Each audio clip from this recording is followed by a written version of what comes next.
شہر رمضان الذی انزل فیہ القرآن رمضان المبارک اور ہماری غفلت رمضان کا بنیادی مقصد نحمدہ ونصلی ونسلم علی رسولہ الکریم اما بعد فاعوذ باللہ من الشیطان الرجیم بسم اللہ الرحمن الرحیم شہر رمضان الذی انزل فیہ القرآن ھدی للناس۔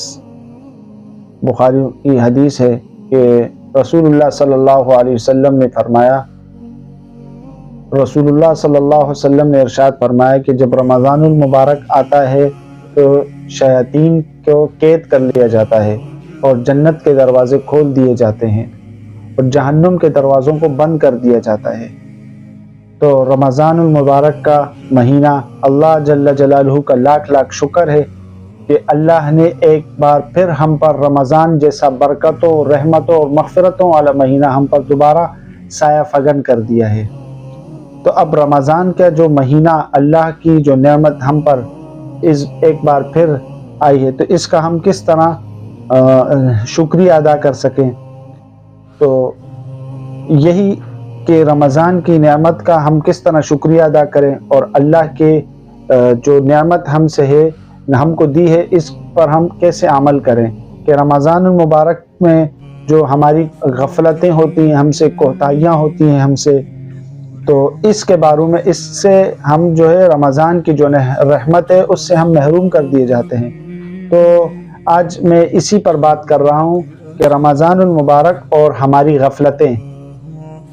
تو سب سے پہلے دیکھیں، رمضان کا جو بنیادی مقصد ہے وہ تو میں پہلے بھی بیان کر چکا ہوں کہ رمضان میں آنے سے پہلے ہی ہماری نیت درست ہو۔ کیوں؟ انما الاعمال بالنیات، کہ ہر عمل کا دار و مدار نیت پر ہے۔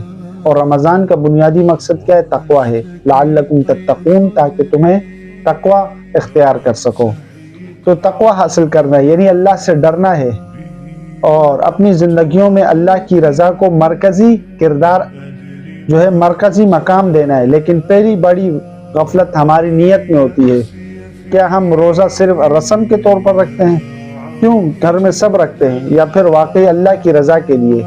اللہ نے فرمایا روزہ وہ واحد عبادت ہے جو صرف میرے لیے ہوتی ہے۔ الصوم لی و اجزا بی، ایک روایت میں ہے، ایک روایت میں وہ اجزا بی، کہ روزہ میرے لیے ہے اور میں اس کا بدلہ دیتا ہوں۔ تو روزہ ایک ایسی عبادت ہے کہ جو صرف اور خالصتاً اللہ کے لیے ہو۔ تو آیا ہماری نیت میں کیا ہے کہ ہم روزہ اللہ کے لیے رکھتے ہیں، یا سب گھر والے روزہ رکھ رہے ہیں، برادری والے روزہ رکھ رہے ہیں، محلے والے روزہ رکھ رہے ہیں تو ہم بھی روزہ رکھ رہے ہیں؟ تو نیت کی درستگی سب سے پہلی بات ہے کہ ہماری نیت جو ہے وہ صحیح ہونی چاہیے۔ اب موسم گرمی کا ہے اور پھر ہم روزہ چھوڑ دیں تو یہ بھی غلط ہے کہ بھئی روزہ موسم کی وجہ سے ہوتا ہے، تو ایسا نہیں ہے۔ کہ حضرت علی رضی اللہ تعالیٰ عنہ نے ارشاد فرمایا کہ سخت سردی میں وضو کرنا اور گرمی کے روزے یہ اللہ کو محبوب ہیں۔ تو اسی وجہ سے رمضان مبارک کا جو مہینہ ہے برکتوں اور رحمتوں والا، اس میں ہماری نیت جو ہے وہ درست ہونی چاہیے کہ روزہ ہم صرف اللہ کی رضا کے لیے رکھیں۔ اب اس مہینے میں رحمتوں والا مہینہ ہے، لیلۃ القدر خیر من الف شہر۔ تو اس مبارک مہینے میں جس میں قرآن نازل ہوا، شہر رمضان الذی انزل فیہ القرآن، کہ رمضان المبارک ایسا برکتوں والا مہینہ ہے کہ جس میں قرآن نازل ہوا ہے، ھدی للناس، لوگوں کی ہدایت کے لیے ہے۔ تو اب اس مہینے میں ہم سے جو غفلتیں ہوتی ہیں وہ کیا کیا غفلتیں ہوتی ہیں؟ تو بنیادی غفلتیں جو ہوتی ہیں ہم سے وہ یہ ہے کہ تلاوت قرآن پاک سے غفلت کرتے ہیں۔ رمضان وہ مہینہ ہے جس میں قرآن نازل ہوا ہے، جیسے شہر رمضان الذی انزل فیہ القرآن میں اللہ نے خود فرمایا۔ لیکن ہم کیا اس سے، ہم رمضان میں قرآن سے کیا ہمارا تعلق مضبوط ہوتا ہے یا کم ہوتا ہے؟ تو یہ ہر بندہ خود جانتا ہے۔ بس تراویح میں قرآن سن لیا اور پھر جا کر کیا ہو گیا، سو گئے۔ تو تراویح میں قرآن سن لینا کافی نہیں، ذاتی تلاوت بھی ہونی چاہیے، سمجھنے کی کوشش کرنی چاہیے، اس پر عمل کرنے کی کوشش کرنی چاہیے، قرآن کے دروس جو ہیں وہ ہونے چاہیے۔ تو قرآن مجید سے غفلت رمضان المبارک کے مہینے میں یہ نہیں ہونی چاہیے، کیونکہ قرآن اور رمضان یہ گہرا تعلق رکھتے ہیں۔ دوسری غفلت ہماری کیا؟ عبادت کے اوقات کو ضائع کرنا۔ مبارک گھڑی ہے، ہر گھڑی رمضان المبارک کی مبارک ہے۔ سحری اور افطاری کے علاوہ بھی ہر منٹ سیکنڈ رمضان المبارک کا قیمتی اور بہت قیمتی ہے۔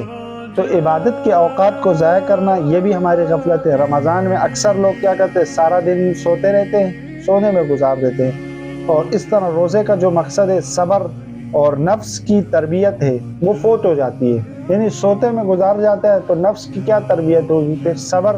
تو یہ جو دو ہے نا کہ صبر ہو اور نفس کی تربیت ہو، یہ روزے کا مقصد ہے، تو یہ ہم سے فوت ہو جاتا ہے اگر کوئی دن بھر سویا رہے۔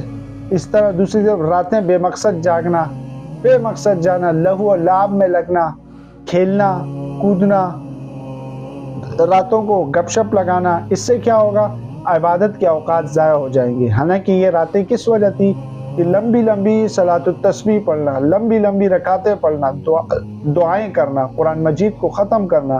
امام ابو حنیفہ رحمہ اللہ کے بارے میں آتے ہیں کہ رمضان المبارک میں 60 قرآن ختم کیا کرتے تھے۔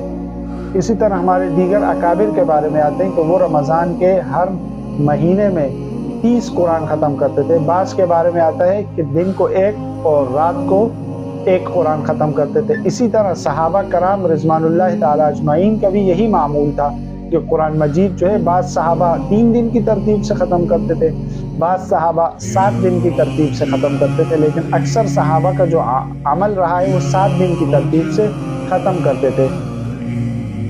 اللہ ہم سب کے روزے کو، قیام کو اور عبادت کو قبول فرمائے، اور ہماری غفلتوں کو معاف فرمائے، اور ہمیں تقوی والی زندگی عطا فرمائے۔ آمین۔